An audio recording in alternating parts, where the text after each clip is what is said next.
they were at here. It was here when she had caught the eye of the famous dressmaker and art collector Jean Lucet, who had gone on to commission several works from her, including the Lotus table itself. Charles Voysey was an English designer who initially worked on wallpapers and textiles. He later went on to work with went on to design furniture and cottages. His early works show influences of designers like William Morris. A commonality between the two is that they both came from aristocratic backgrounds.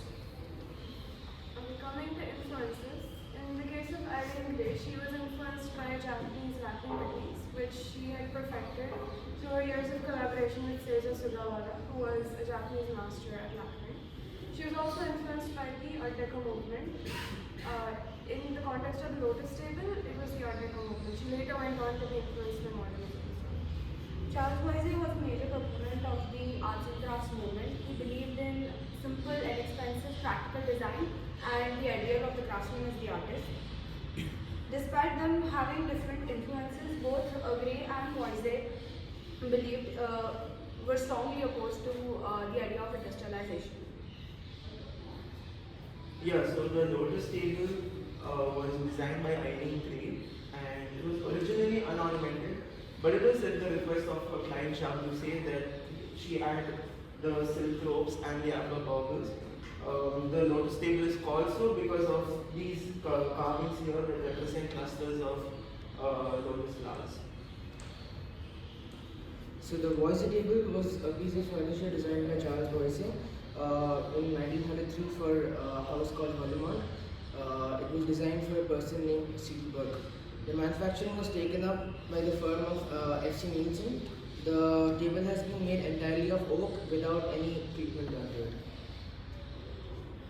Coming to our main theme, the theme was based around an analysis of the contrasting design approaches of Gray and Voysey. Despite their multifaceted interests and areas of expertise, there were significant differences in their designs, which were a product of their backgrounds and their respective beliefs. The theme was explored mainly on three bases. First with the ornamentation, form and structure, and the mode of production or the manufacturing process of the tables. Yeah, so coming to ornamentation, which refers to the decorative details on the table and the treatment done to the materials used. The Lotus table was heavily ornamented in the form of carvings in the legs and the silk ropes and amber baubles as mentioned earlier.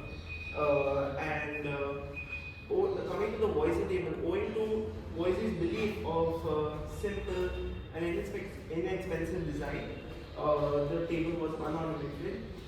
These two tables had several influences, such as in the case of the Lotus table, it showed influences from Art Deco and Japanese lacquering, whereas the Voysey table showed influences from the arts and crafts movement mainly.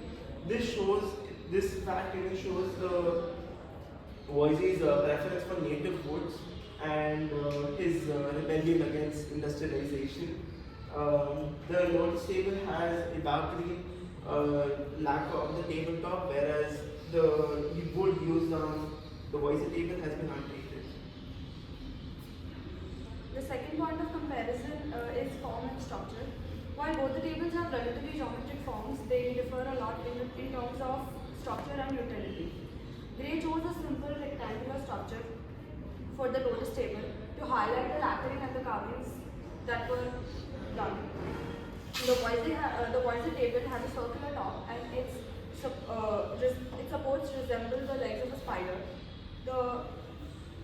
It also has a folding mechanism. The Lotus table, on the other hand, was a decorative piece of furniture and therefore did not have any movable joints. So the third point of comparison between the two tables is between their modes of production. There was a significant difference in between the two in this aspect, despite and the finishing of the tables, despite both of them being made of wood. So with the Lotus table, Irene Gray designed and made it herself. It's mainly because of the intricate lacquering process, which cannot be master produced. The Voysey table, on the other hand, was designed by Charles Voysey but manufactured by F.C. Nielsen.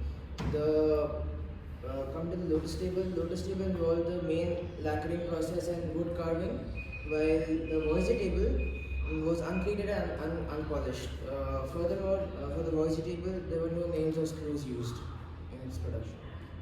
Yeah, so coming to the user experience, the form of the tables had a major role to play coming to the functionality of these tables. The Lotus table was extremely long and tall, the dimensions presented here, and it would catch the eye of anyone who had entered Jean Lucet's studio and thereby achieving its purpose as a decorative piece.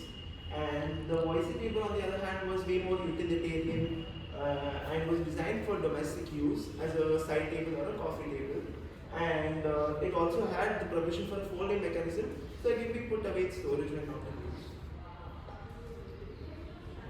Okay, so the 3 points of comparison that we chose highlight the contrasting design ideologies of Gray and Voysey.